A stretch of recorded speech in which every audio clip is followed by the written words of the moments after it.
Ողջույն հարգելի հայրենակիցներ, առավոտվանից հարցադրումներ եմ ստանում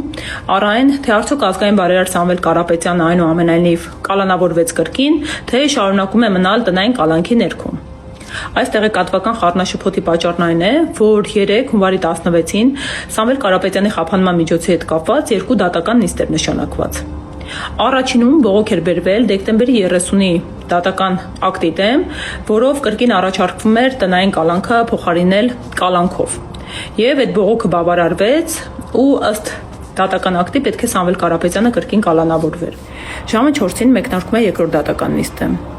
Քննչական մարմինը ներկայացնում է տնային կալանքը երկարաձգելու միջնորդություն, այնուհետև այն յետևերցում եւ դատախազությունը ներկայացնում է կալանքը երկարաձգելու միջնորդություն։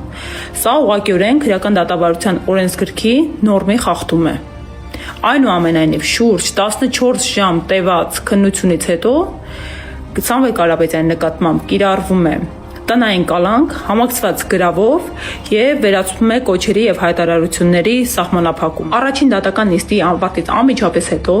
իրավապահ մարմինները չտեսնված արագությամբ եւ օպերատիվությամբ գնում են հիվանդանոց, բերման ենթարկելու եւ քրեակատարողական հիմնարկ տեղափոխելու կաթիլային բուժման ներքո գտնվող ազգային բարերարին։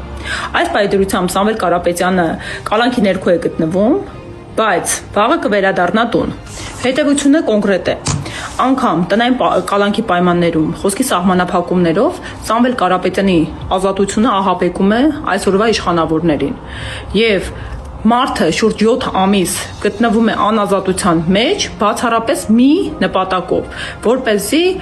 խոչընդոտեն ու սահմանափակեն Սամվել Կարապետյանի հասարակական եւ քաղաքական գործունեությունը։ Մեր նպատակը միակն է, որպեսզի մենք այնպիսի Հայաստանի Հանրապետությունում ապրենք, որտեղ չեղարկված կլինեն Զանգովի արդարադատությունը, երկակի ստանդարտները,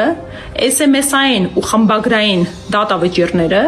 եւ մարդկանց իրավունքները ու իրավունքի գերակայությունը կլինի առաջնահերթություն։ Ու այլևս մեր երկրում մարդը իր քաղաքական հայացքների համար չի հայտնվի անազատության պայմաններում։